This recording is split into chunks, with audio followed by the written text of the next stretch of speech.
melaksanakan yang sunnah saja. Kalau puasanya tanggal 10 kurang, kalau tanggal 10 9, ya sudah puasa Daud. Nanti juga ketemu 9 10-nya puasa Daud. Itu sudah luar biasa. Sholatnya kurang, tinggal sholat saja, sholat malam tiap hari, tambah sholat sunnah yang sangat banyak.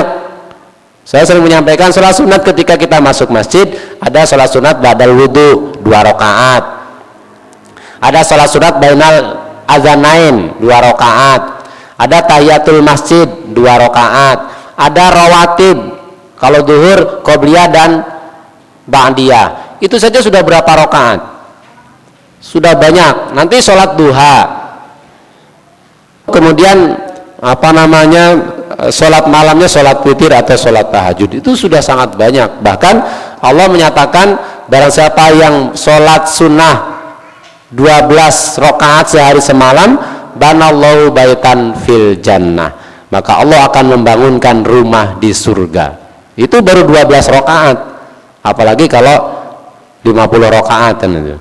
Mungkin bangun hotel bintang 5 di surga itu sudah luar biasa. Baru 2 rakaat qobliyah fajar saja dikatakan dalam hadis, rakaatain qoblal fajri khairum minad dunya wa ma fiha. 2 rakaat sebelum sholat subuh itu lebih baik daripada dunia dan seisinya. Coba bayangkan, pahalanya banyak, tinggal mau mengerjakan atau tidak, itu aja masalahnya. Jadi ibadah itu sudah banyak yang dituntunkan Rasulullah SAW. Jadi kita tidak perlu mencari-cari lagi, tidak perlu kemudian kita apalagi hanya dihususkan dalam satu surah. Satu surah itu kita tempatkan, satu Muharram kita tempatkan sebagai bulan-bulan biasa, yang punya keutamaan dibanding dengan bulan lain. Keutamaan itu berdasarkan nas Al-Quran Sunnah, dan mempelakukannya ya cuma berbanyak ibadah saja, ada yang pernah dilakukan oleh Rasulullah saja. Kalau zikir seperti biasa, bulan-bulan biasa juga kita diperintahkan untuk banyak zikir. Mau zikir tidak usah nunggu bulan Muharram. Masa zikir nunggu bulan Muharram? Kebelum meninggal dunia sebelum Muharram datang. Nah, ini yang kemudian salah kaprah di masyarakat ini. Jadi menyongsong bulan Muharram itu tidak larung tidak giring-giring terahnya kayak selamat tawaf bisu. Nah, kemudian tidak juga dengan zikir-zikir istighosa itu yang kemudian berkumpul-kumpul sampai zikir-zikir rame-rame, atau kemudian menghususkan sholat malam. Kalau sholat tahajud dihususkan pada bulan Muharram pun itu tidak boleh, karena sholat tahajud itu harus disunahkan tiap hari, tiap malam, tidak khusus pada bulan Muharram. Dan pahalanya juga sama dilaksanakan di bulan Muharram maupun di luar bulan Muharram. Yang membedakan adalah keikhlasan dan ketaatannya kepada Allah Subhanahu wa taala. Jadi kalau kita mencari ibadah apa sih yang dicontohkan Nabi di bulan Muharram, maka kita tidak akan menemukan banyak. Yang langsung secara tegas ya puasanya itu puasa pada tanggal 9 dan 10 Muharram. Nah, tapi gini juga sangat penting, kita kita syiar mengadakan pengajian dalam rangka memperkenalkan. Siapa tahu mimpi Muhammadiyah ingin memiliki kalender internasional itu kan seringnya diperkenalkan gitu, kemudian orang menjadi punya keinginan bersama, lantas kemudian bisa terrealisasi bulan-bulan Islam ya, minimal mengenalkan. Tapi masalahnya masyarakat kita itu yang kenalnya cuma Muharram tok, Muharram, Ramadan, Syawal, Zulhijjah, yang lainnya nggak hafal. Jadi kalau udah Muharram, bahkan tiba-tiba Muharram gitu. Kita juga Muharram, alhamdulillah kan kebetulan sama dengan pemerintah ya. Meskipun kita tidak tahu sidang isbatnya kapan, saya juga nggak tahu. Karena untuk Muharram ini tidak ada sidang isbat. Jadi tahu-tahu sudah sama Muharramnya. Berarti usianya yang Muhammadiyah bulan Zulhijjahnya 30. Berarti pemerintah 29 hari. Kemarin ada mengatakan loh, Saudi katanya hari Kamis kok Muharram. Saya bilang nggak mungkin. Kalau Saudi Kamis berarti Saudi nanti Zulhijjahnya jadi tanggal 31 udah. Jadi kelebihan 1 hari. Ya mesti sama karena dia 29. Kalau pemerintah menetapkan Zulhijjah 30 hari, berarti dia ketemunya hari Kamis. Nah, dia Kamis karena kan kita duluan lebarannya. 14-nya dulu. Jadi pemerintah kan besoknya baru kalau 30 akan berbeda. Tapi karena tanggal 1 Muharramnya sama, berarti kemarin usia bulannya yang berbeda. Muhammadiyah usia bulan Zulhijjah 30, pemerintah menetapkan 29. Maka ketemulah 1 Muharram. Saya juga tidak tahu persis karena pokoknya tiba-tiba sama gitu, liburnya sama lah, semuanya sama. Ya, ini saya kira kalau kebersamaan kan nikmat ya, bisa libur bareng. Tapi sampai saat ini kita masih agak sulit untuk itu. Jadi dia maka dalam persyarikatan hiburan apa dalam mensyiarkan bulan Muharram, karena tidak ibadah-ibadah yang secara tegas khususkan di bulan Muharram, Selasa Muharram dan 9 Muharram ini. Bahkan di Muhammadiyah juga tidak ada surat edaran untuk mengadakan tahajud khusus Muharram misalkan. Itu tidak ada. Ya, ketika memang jelas tidak ada dalil karena ibadah ma'al asfiran prinsip ibadah hatta dulali dalil alal wujubi yang mewajibkannya. Kalau tidak mewajibkan ya tidak usah. Misalkan mau baksos misalnya silakan aja, tidak mati yang masak, tapi bukan sebagai kewajiban, tapi bagi bahwa kita sebenarnya punya hablan dari Muhammad mengingatkan ini loh sudah Islam, jangan karena masih saja. Cuma barangnya kan berbeda. Kalau hijriah sesuatu bermanfaat, ya mungkin dan bisa bakti sial. Orang kehidupan yang ada gunung judul yang begitu harusnya dengan bulan tahun Masehi itu. Bukan konotan hura-hura. Kalau yang sampai dia kok memberikan bulan Muharram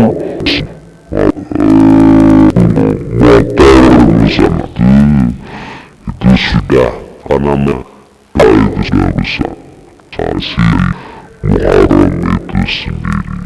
Jadi sebenarnya bagi kita Muharram itu kita tempatkan sesuai dengannya, bahwa memang itu termasuk bulan yang haram, di samping juga 4 bulan Muharram, Zulqa'dah, Zulhijjah, dan Rajab. Lalu kemudian kita juga beribadah sama seperti bulan yang lain, kecuali ada ibadah yang ditentukan, yaitu bulan 10 dan 9. Ada bulan Saumul sama di Muharram juga ada, puasa putih itu ada, dan tidak ada perbedaan. Puasa di awalan 3 hari di awal bulan seperti yang di sebagian pendapat ulama, itu pun di Muharram selain Muharram juga ada. Jadi tidak ada kekhususan ibadah. Saya tadi dalam kata sebenarnya Muharram diambil dan di situ Nabi memperbanyak ibadah yang dikhususkan itu apa juga tidak dicatat. Silakan aja kita meningkatkan di bulan Muharram, meningkatkan tahajud kita, kan setiap malam kita tingkatkan, karena ini sebagai bulan suci yang dalam bulan Muharram itu banyak, berarti juga amal baiknya juga bisa lipat ganda. Oleh itu marilah kita song-song Muharram ini sekali lagi disesuaikan dengan dengan nas yang ada. Jadi kita tidak melebihi raya. Suatu hari raya itu harus ada nasnya juga. Rakyat itu menjelang hari yang bilangkan nasnya. Mengkhususkan sebuah tempat yang itu harus ada nasnya. Karena kenapa kemudian Masjidil Haram dan Masjid itu kemudian mempunyai kelebihan? Itu yang memberikan kelebihan bukan kita. Itu adalah nas Al-Quran dan hadis. Mekah diberikan itu bukan kita, tapi itu adalah nas Al-Quran dan hadis yang menjelaskan itu. Jadi bukan suatu hari, bulan, tahun, itu harus benar. Kalau tidak ada, tidak boleh. Dan itu termasuk syirik. Ada yang sebenarnya sama, itu semuanya sama. Masjid itu semuanya sama, kecuali ada kecualinya, karena itu memang ada nasnya. Ya kalau masjid kauman ya sama. Apa ada nas kemudian menjadikan masjid kauman itu menjadi, ya kalau kemudian masjid agung, ya maksudnya masjid agung itu karena di Yogyakarta itu termasuk masjid yang utama gitu ya. Masjid utama yang tidak dikelola oleh Kanwil itu satu-satunya di Jogja itu. Kalau selain Jogja kan semuanya dikelola oleh Kanwil Kemenang kan. Kalau di Jogja ini kaumannya di syarat kauman sendiri. Kalau di mana masjid namanya agung, ya Kanwil Kemenang. Ini juga pengen, tapi mungkin tidak bisa ya. Tidak bisa karena memang sudah dikelola kauman sejak lama. Ini yang sangat terpenting bagi kita. Sekali lagi, untuk menjadikan suatu hari menjadi hari besar, hari raya, itu adalah harus ada nasnya. Kemudian menjadikan suatu ibadah khusus pada bulan tertentu atau tanggal tertentu atau hari tertentu, itu pun tidak diperbolehkan kecuali ada nasnya. Termasuk ziarah. Muharram ini kan tidak hanya termasuk ziarah juga menjadi ramai. Karena ziarah sekarang bukan sesuatu yang menakutkan. Karena ziarah itu sekarang dibuat wisata ziarah, wisata religi. Ya ziarah itu isinya sama seperti ke kuburan, cuma ada religinya itu yang membuat laku itu. Jadi pakai bisnya kemudian ditulisi wisata ziarah, kan jadi agak keren gitu ya. Tapi datang masuk kuburan ya sama saja itu. Jadi itu karena kemudian dikemas sedemikian rupa, ini kuburan yang didatangi juga dibuat menarik sedemikian rupa sehingga kemudian orang banyak datang. Di situ juga banyak kepentingan sebenarnya, ada politik juga di situ, ada politik ekonomi, ada politik agama juga. Nah di situ nanti kan juru kuncinya yang doakannya juga dia kan dapat keuntungan dari situ. Jadi semua dapat di situ. Maka kemudian dilanggengkan. Tahlilan itu sebenarnya yang melanggengkan bukan masyarakat sebenarnya, tokoh masyarakatnya. Tokoh masyarakatnya, kalau tokoh masyarakatnya nggak mau doakan, nggak ada yang bisa doa kok itu, nggak ada yang bisa doa. Karena sekarang itu tahlil itu kan sudah ada timnya, ada tim tahlil sendiri. Saya beberapa hari di daerah Duku di beberapa tempat tuh sekarang sudah ada tim tahlilnya sendiri. Jadi mereka yang zikir itu mereka itu. Jadi kalau mereka hanya sakit semua pada hari itu, ya saya kira nggak bisa doa itu. Saya kalau suruh doa juga nggak bisa tahlil itu. Nah, jadi ini yang sebenarnya yang melanggengkan itu bukan masyarakat, bukan umat, tapi elit masyarakat yang melanggengkan itu. Karena apa? Punya kepentingan di situ. Termasuk Muharram ini juga sama. Jadi kalau kemudian elit membutuhkan itu, ya sampai kapanpun akan tetap ada, karena ada keuntungan di situ. Bahkan sekarang tahlil itu kalau dulu kan sebatas orang mati saja. Sekarang sudah berkembang, mau bangun stres setelah selesai rumah tahlilan, mau bangun rumah tahlilan. Ada orang kesurupan bukan diruqyah, di tahlilan. Nah, di daerah saya malah ada kesurupan bukannya didoakan malah ditahlili. Nah, ini juga katanya doa. Tahlilan seperti tahlil menalilkan orang mati juga, sampai berhari-hari juga itu. Nah ini satu contoh. Jadi ritual-ritual itu ini yang kemudian oleh Muhammadiyah itu dihilangkan, dimurnikan. Jadi tahlil itu ya ada, tapi kemudian tidak dalam rangka itu, dalam rangka kematian, dalam rangka kelahiran, dalam rangka ziarah dan sebagainya itu. Ziarah Muhammadiyah juga tidak anti ziarah. Saya pernah ada di televisi itu yang ketika dialog menyatakan bahwa Muhammadiyah itu anti ziarah seperti Wahabi. Tidak ada, Muhammadiyah tidak anti ziarah. Muhammadiyah juga ziarah, tapi tidak diumumkan gitu aja. Tidak kemudian mengajak, ayo kita ziarah, itu tidak. Ya kamu ziarah silakan aja sendiri-sendiri. Ya ada sudah sendiri. Tidak usah aman. Dan masing-masing di setiap kampung mungkin ada orang, paling tidak mungkin setiap desa dan silakan kita kemudian dihukum dengan seperti ini kayak semacam ya kepentingan juga. Nanti di bulan itu ziarah itu Ruah, Sya'ban itu Rajab, Sya'ban ziarah juga lama-lama nanti ya ziarah nasional lama-lama itu seperti hari santri nasional itu ya, ada hari ziarah nasional. Ini saya kira yang kadang-kadang ini yang perlu kita kritisi.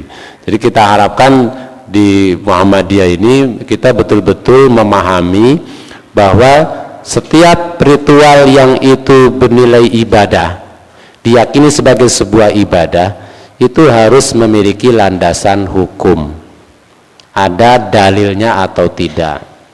Karena ibadah itu sangat sempit, sangat terikat dengan dalil, sangat terikat dengan contoh dari Rasulullah Sallallahu Alaihi Wasallam. Kalau kemudian ada yang bertanya, apa tidak boleh kita berdoa? Boleh saja. Yang tidak boleh itu kalau dihusus-hususkan tanpa ada nas yang khusus. Kalau kita berdoa itu boleh saja, mau pakai, dan berdoa tidak harus pakai bahasa Arab kecuali pada ritual tertentu seperti sholat misalkan. Kita mau berdoa pakai bahasa Indonesia juga boleh, pakai bahasa Jawa juga boleh, bahasa Inggris juga boleh, atau tidak berbahasa sama sekali juga boleh dalam hati. Itu silakan aja, tidak ada masalah. Itu karena Rasul itu kan zikir fi kulli ahyanihi, dalam segala keadaan, tanpa menyebutkan. Kalau seperti itu berarti kapan saja bisa, dengan bahasa apa saja bisa. Kalau Nabi kemudian berdoa dengan bahasa Arab, ya karena Nabi orang Arab. Di dalam setiap kesempatan Nabi Arab, ya memang orang Arab, sehingga kemudian menggunakan bahasa Arab. Kalau kemudian kita tidak bisa melafalkan bahasa Arab, terus mau diterjemahkan, silakan saja. Tapi sekali lagi, tidak dalam hal-hal yang memang mutlak harus menggunakan bahasa Arab seperti ibadah sholat. Tapi kalau ayo kita berzikir, berdoa, silakan aja menggunakan bahasa Indonesia. Seperti mungkin kalau di saudara kita ada istighosah. Istighosah itu ya sebenarnya itu minta pertolongan artinya itu. Cuma kan kemasannya yang beda. Sekarang ada istighosah, ada mujahadah. Saya pernah ketika mau ke Polresta itu di situ sedang sibuk. Ketika saya tanya, ini ada acara apa ini? Ini mau mujahadahan. Jadi tentara itu mau mujahadahan, polisi-polisi itu. Ya baguslah daripada mendingan mujahadahan. Itu ya silakan aja lah. Itu memang tidak ada. Meskipun bagi Muhammadiyah tidak ada istilah mujahadahan. Doa itu tidak perlu pakai gaib gitu. Jadi doa itu doa langsung sendiri saja kepada Allah itu lebih utama. Ya, kita mau minta doa pada orang lain ya boleh saja, tapi tentu jangan selalu mengandalkan orang lain. Tapi kita sendiri yang minta sesuai dengan kemauan dan kebutuhan kita sendiri. Jadi tidak butuh itu. Jadi itulah, jadi sekali lagi bahwa bulan Muharram dia termasuk bulan haram, bulan yang dimuliakan oleh Allah, dan termasuk syahrullah, bulan Allah, itu bukan diada-adakan oleh para ulama, bukan diada-adakan oleh para sahabat, tapi memang itu dinyatakan sendiri oleh Allah dan oleh Nabiullah yaitu Muhammad SAW. Maka kemudian kita menempatkannya sesuai dengan proporsinya. Nah kemudian yang kedua, masalah yang muncul adalah bagaimana dalam rangka memposisikan Muharram, apa kegiatan apa yang harus kita lakukan. Maka saya nyatakan di sini tidak ada kegiatan apapun yang Wasallam memperbanyak yang juga sebenarnya itu dilakukan di bulan-bulan lain. Yang ketiga, yang ibadah yang secara tegas dituntunkan oleh Rasulullah adalah puasa tanggal 9 dan 10 Muharram. Adapun kemudian kenapa disebut Muharram? Karena adalah bulan tidak bukan dalam maksiat Allah. Kalau karena konflik perang tidak boleh melakukan perang. Tapi bukan berarti kemudian larangan itu mutlak. Kalau pada saat bulan haram kemudian umat Islam diserang, itu tetap melawan. Tidak kemudian wah ini haram, biar saja kemudian mereka memuji umat Islam. Tidak. Umat Islam tidak boleh memulai peperangan pada bulan dan haram itu.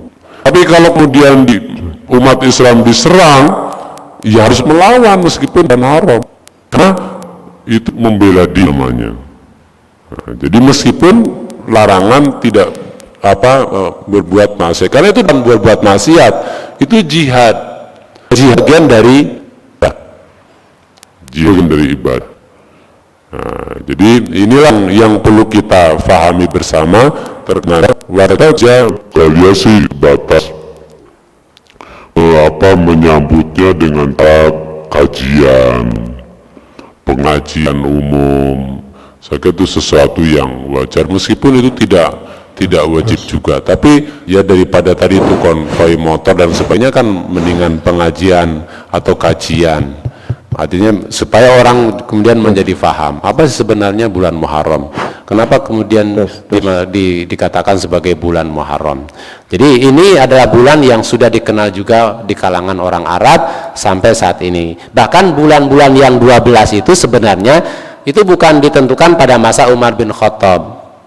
Dari mulai Muharram sampai Zulhijjah itu bulan-bulan yang sudah dikenal oleh orang jahiliyah. Jadi orang jahiliyah itu sudah bulan itu sudah ada sejak dulu. Jadi hanya Umar bin Khattab itu hanya mempatenkan aja. Jadi bulan Qamariyah tahunnya Hijriyah. Jadi memiliki 12 bulan. Nah, nama-nama bulan itu nama-nama bulan yang biasa dikenal oleh di kalangan Muhammad berpendapat bahwa itu awalnya dari Safar awal, di Muharram, Safar, Rabiul Awal, Rabiul Akhir, Jumadil Awal, Jumadil Akhir, kemudian Rajab, Sya'ban, Ramadan, Syawal, dan Zulhijjah. Nah, jadi itu sudah ada. Jadi kita tinggal melanjutkan. Bukan murni nama-nama yang diberikan oleh Umar bin Khattab pada masa itu, tapi bulan itu sudah ada sejak masa jahiliyah. Orang-orang Quraisy sudah mengenal bulan itu. Hanya tadi itu mereka belum memiliki nama tahunnya. Ya pokoknya bulan lah. Saya tidak tahu tahun gajah itu sampai kapan mereka namai tahun gajah itu. Ya mungkin karena pas ketika itu Abraham menyerang Mekah, lantas kemudian disebutlah tahun gajah. Tapi setelah itu berhenti, tidak, tahun gajah ini tidak lanjut kemudian sampai pada para sahabat. Jadi sudah berhenti pada masa itu aja disebutnya. Jadi tidak ada kemudian nama tahun dikenal di karangan orang-orang Quraisy. Saya kira itu barangkali yang bisa saya sampaikan. Jadi mudah-mudahan kita dalam rangka menyongsong Muharram, memaknai Muharram, itu memposisikan Muharram sesuai dengan nas yang ada. Kita tidak berlebihan, tapi juga kita tidak menyepelekan prinsipnya apa yang dicontohkan Rasul dalam rangka menyongsong bulan Muharram dengan memperbanyak ibadah, terutama ibadah siam. Maka mari kita laksanakan, insya Allah nanti tanggal 9 dan 10 bertepatan dengan tanggal 22 dan 23, berarti Kamis dan Jumat kalau tidak salah. Berarti kita dalam rangka Ihya'us Sunnah, maka mari kita berpuasa pada tanggal 9 dan 10 Muharram. Billahi hidayah wa taufik. Wassalamualaikum warahmatullahi wabarakatuh.